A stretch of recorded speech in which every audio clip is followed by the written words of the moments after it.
Hello, my name is Scott Carnegie. I've been working in television for 12 years as an editor, producer, camera operator, yes, stuff like that. So what I thought I'd do is do a little presentation about reality television. I think most people realize reality television isn't real. So what I'll do is I'm going to show you the tricks that we use in television to make reality television. So there we go. The current genre, just a little bit of background. The current genre began in the late 80s and early 90s. Reality television, things like Cops and America's Funniest Home Videos. So that's reality television. Actually more real than any of the shows that are on TV nowadays. But the genre's been redefined. In 2000, Survivor hit huge and it made the genre more popular. It's more of a scripted type of reality television. The only difference between reality television and scripted television is a script. In scripted television, it's more blatant, where you actually have a scriptwriter typing out lines. With the current genre, we have these goal-based things. We have, maybe it's a contest. But the idea is you have participants and you let them do what they're going to do. So you're not actually writing lines for them. But the thing is, it's still a storytelling medium. So where do you find the story in reality television? You have planned situations contrived by producers. And I'll show some examples of that later, where they set up a situation to happen. And then there's no retakes necessarily, it's reality. You're just taping it once as it happens, but they're planned situations. The other place where you find the story is found in the edit. And I'll explain what that means. In the edit, I'll explain that later. First off, there's essential elements of a good story.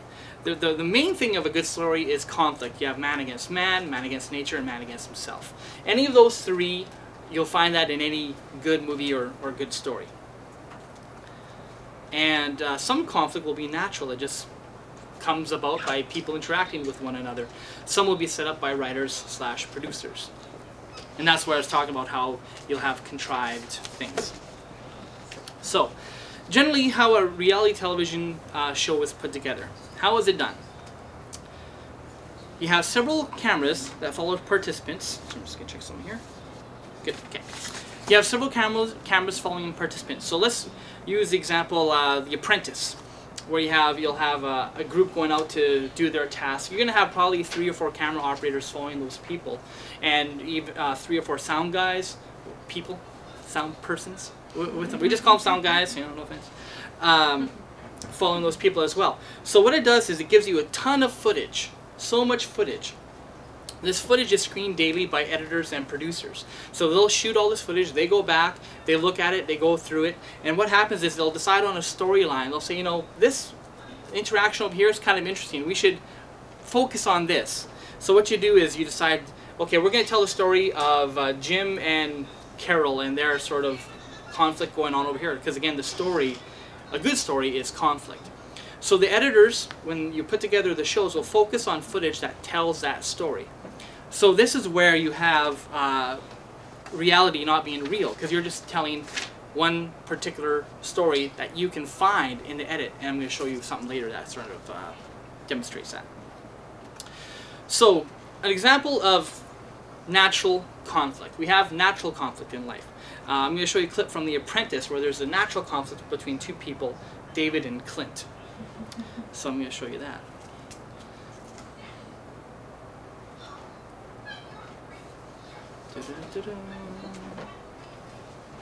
Video.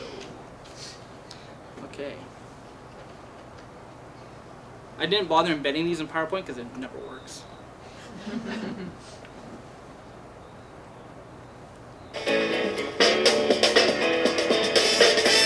So what I need you guys to do is class. That's serious? Yeah, I'm serious. That's Clint. Oh man, we can do this. Can we skip ahead a little bit? Task. Have anything that looks tropical? Yeah, but I don't want to put a palm tree. Clint? I want to win this David. task. I want to stay out of the boardroom. I have everything on the line. I have my life on the line. I was very frustrated with a lot of the chaos and mismanagement.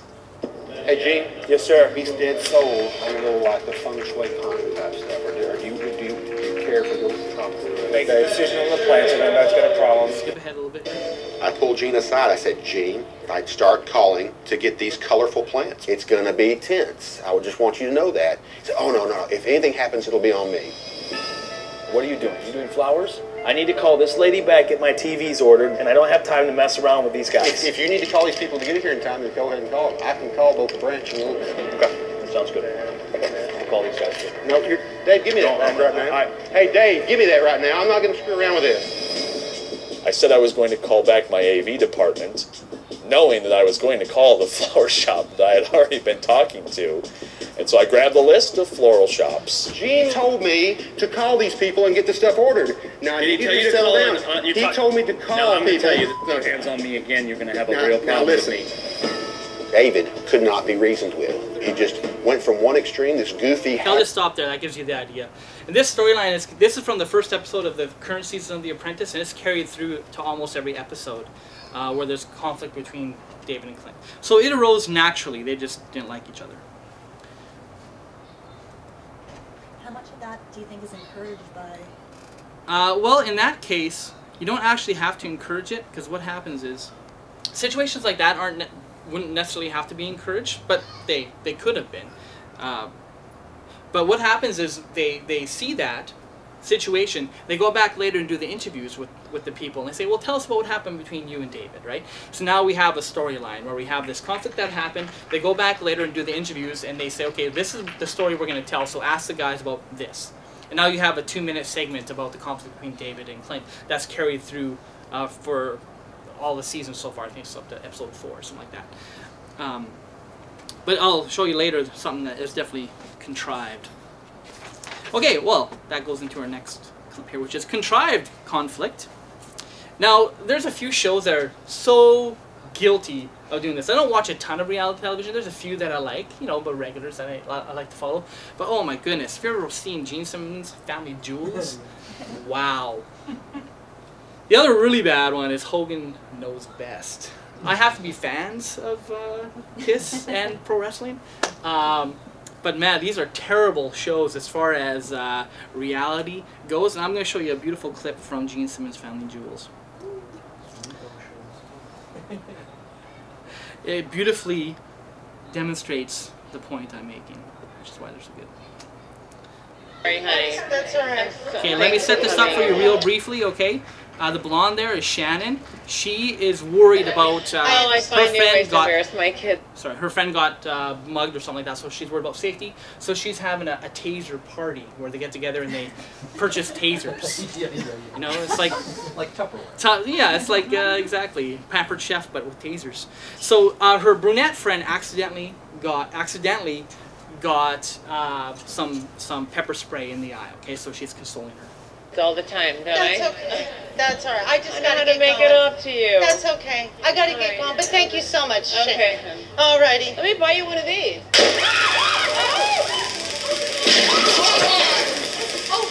Gloria! Oh my God. What's more important? Making a... Have you ever seen anyone hit with a taser? Do they go, oh? Like, no. They go, and they fall over. So what are the chances that the lady who got the pepper spray in the eye is also the lady that got accidentally tased in a room full of people? I call bullshit on that. I definitely do. That's probably an actor. Now this is speculation, but I'll say that from my expertise in the field, actors are used on reality shows. I've known a few people that are actors that have been on reality shows and talk shows. Tyra Banks. Sorry, they use actors. Even Tyra. Jerry Springer, we know they use actors, but even Tyra Banks uses actors sometimes, or actresses.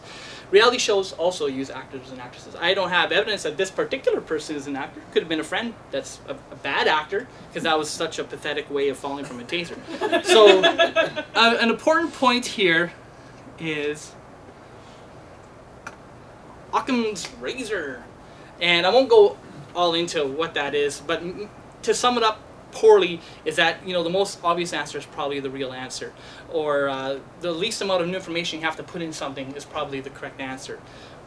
What's more likely, that the one woman accidentally got tased and pepper sprayed and fell and there happened to be a table right there, or is it that it's probably set up? Okay, clip number 2 from Hogan, or sorry, from Gene Simmons' Family Jewels. And again, I'll set this up for you. This is from the same episode where Shannon is worried about the security of the home. So she's hired a security guy to come and install some sort of new system. Miss Tweed? Oh, I'm so sorry. Sorry. Again, I call bullshit on that, and why I'll say this is, for one, if there's actual, now he might be an actor, he might be a real guy, I don't know, but he is mic'd. He has a microphone on him, or there's a sound guy right beside him, because you'll hear his audio is clean. Yeah. Miss Tweed? So there's no way she didn't know he was there. Because when you're in your backyard watering your flowers, and you have at least a sound guy by you, and you have a sound guy over by this fellow walking in, those are things you don't notice. There's a producer saying, Shannon, he's going to walk in, and you're going to turn and spray him. Haha, funny, funny. I think it's lame and B-movie kind of stuff. But that's an example of a contrived situation. It's contrived conflict. You know, there was man against man there. Boom, something happened. And Miss Tweed? I'll say he's an actor. I'm Out of so my sorry. gut. Sorry. By Sorry. seeing the reaction here. Mom, you startle really easily. So then they go back and do the interviews that relate to the situation No, I that don't. happened. I'm here to work on your security Oh, I know. system. Sorry. It's all right. Don't worry about it. Anyways, he either, like I said, either has a mic on or it's right close. And there's also 2 cameras here. There's not, because there's one camera angle right there, and then the other camera angle from the other side near Shannon. Mom, you startle really easily. No, I don't. I'm here to work on Okay, so this camera's standing your beside security Sharon, I know. system. or Shannon, sorry. Sorry. That other one's standing beside the guy. So again, pointing out that there's no way she didn't know he was there. So, yeah. I also call flower woman that I don't think she'd be watering her own flowers. That's a good point. Okay, so now we're going to get into, sorry, I didn't even say the name of my talk. It's Kitchen Nightmares, Dissecting Reality Television. The reason why I bring up Kitchen Nightmares is because recently I watched all seasons of all the Kitchen Nightmares because I was sick for a while and I had nothing to do, so I sat in bed and just watched Kitchen Nightmares. And I was taking notes. I was like, this is awesome. I'm totally going to do a talk on this. So here I am. Okay, so I'll show you a quick clip of Kitchen Nightmares. In case you're not familiar with the show, just kind of set it up.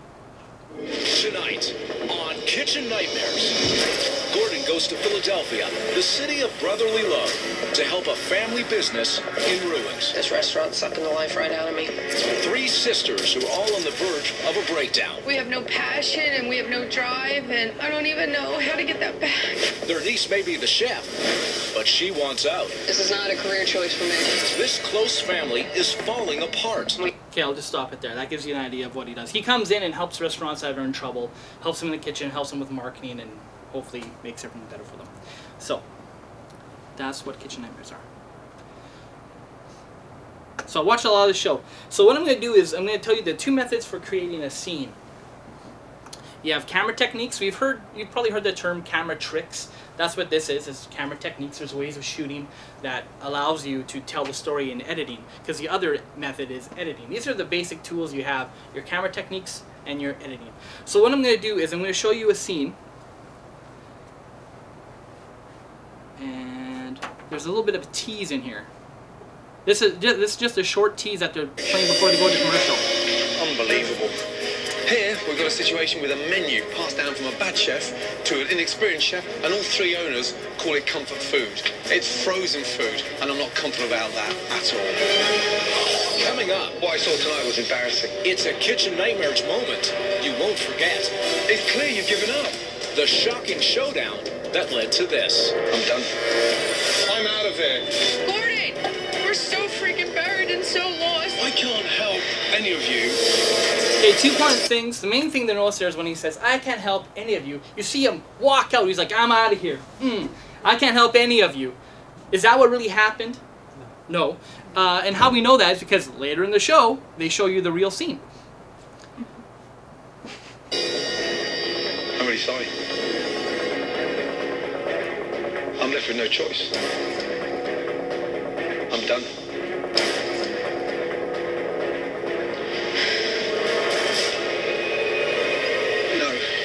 No way.